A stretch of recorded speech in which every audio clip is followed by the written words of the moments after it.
E no caso dos implantes, geralmente, quando ocorre dentro das naves, é algo parecido com isso, tá? A pessoa, ela às vezes é colocado, né, pelos seres por uma espécie de bastão, um negócio bem fininho. Na ponta eles colocam o implante, né? Isso aqui é um desenho só para a gente exemplificar. Simbólico. Uhum. Simbólico. Em alguns casos, o abduzido relata que vê uma espécie de televisão dentro da nave, ou um monitor, onde ele vê aquele negócio percorrendo a caixa craniana até ser alojado na base do cérebro, embora pode ser colocado também na mão, no braço, nas pernas, em algumas outras partes do corpo, porque isso já foi detectado. Por exemplo, esse aqui é uma radiografia de um desses implantes metálicos que foi colocado na mão da pessoa. Então, quando é metálico, um simples raio-x, ele já detecta o implante. Esse do lado aqui era o material que estava dentro da mão? Dentro da mão. Não. Que foi retirado? Esse aqui é um outro implante que foi retirado. Esse aqui são vários implantes que foram retirados, metálicos. Alguns são biológicos. Quando é biológico, tem que ser através de ultrassonografia. Senão o raio-x não detecta. Aqui é um pesquisador, o Darrell Sims, e o Roger Carley, hoje ele já é falecido, ele era cirurgião médico, e ele, com a autorização do contatado ou do abduzido, ele ia lá e retirava o implante quando nas hipnoses aparecia que ele tinha sido implantado. Agora, as análises desse material químicas trazem geralmente materiais da tabela periódica, mas que tem uma composição extremamente pura, ou seja, um alumínio muito puro, um magnésio puro, um estânio muito puro, que é possível fabricar isso hoje? Mas é estranho essa pureza. No caso dos biológicos, aí já não dá para saber muitos detalhes a respeito disso. Agora, sobre o funcionamento, por exemplo, você vê esse aqui que parece um negócio arredondado, né, com um formato até tecnológico. Uma espiral, né? Uma espiral, né? Nesse caso aí, não se sabe como funciona o mecanismo.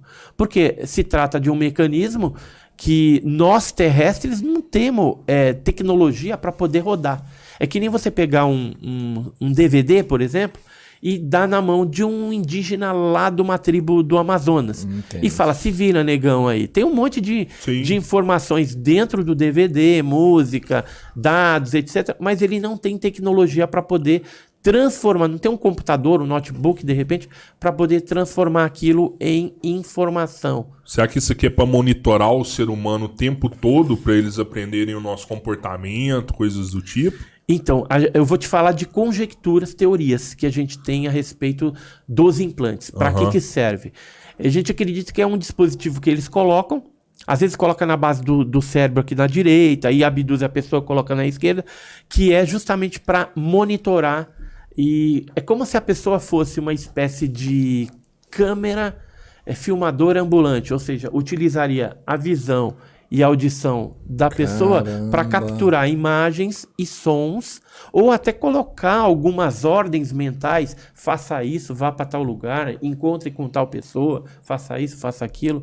Então a gente acredita que sejam dispositivos utilizados para esse tipo de monitoração e até controle da pessoa, em alguns casos. E não só isso, para localização, como se fosse um chipzinho de GPS. Para você localizar aquele abduzido, aquela cobaia humana, falando mais o português claro para vocês, porque nós, na mão dos tripulantes dos OVNIs, somos cobaias humanas. Isso é sério, né, cara? Isso é muito sério. Os cientistas são loucos por esse material, por essas coisas, porque eles querem entender o que está acontecendo, porque é algo invasivo. A abdução, você traduzindo isso para o português, é um sequestro com violência sem consentimento da pessoa, do abduzido ou do contatado. Então, o que está se processando? O que está acontecendo? O único benefício dos abduzidos é esse na aptidão das artes que eu falei para vocês. No caso das mulheres, em alguns casos, ocorre o roubo de fetos.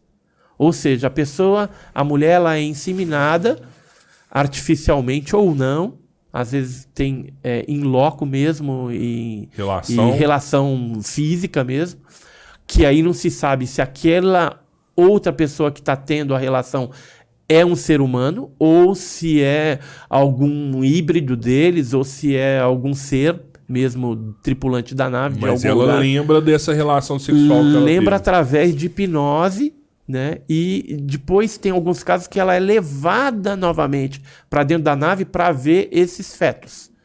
Ou para ver já a criança grande. Os Caramba. filhos Que dela. geralmente tem características da mãe e dos seres também. Porque às vezes os seres têm uma configuração um pouco diferente. Então, E aí, tudo isso não é explicado para o contatado, para o abduzido, do porquê que está acontecendo.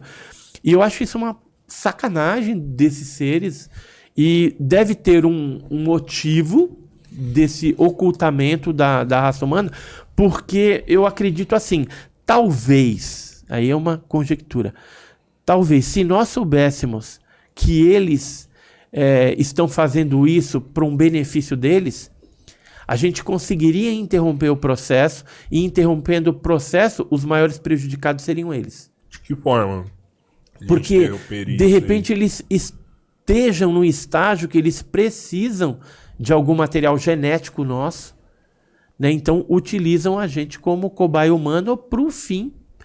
Vamos supor que essa raça, né, ou esses seres, né, a gente não pode chamar também de raça, porque raça só pode ser uma raça a partir do momento que algum órgão científico, né, ou oficial reconheça como uma raça, vai num planeta lá e acha. Mas esses seres que tripulam os OVNIs, se eles, vamos pensar aqui comigo, se eles de repente estão com algum problema de se reproduzir, e dentro da raça humana existe uma possibilidade de usar esse material genético para possibilitar isso, mesmo que de forma híbrida. Nós vamos ser o hospedeiro, no caso. Isso, então vamos pegar a raça humana. Quer ver na natureza algo que ocorre desse tipo, que é bizarro?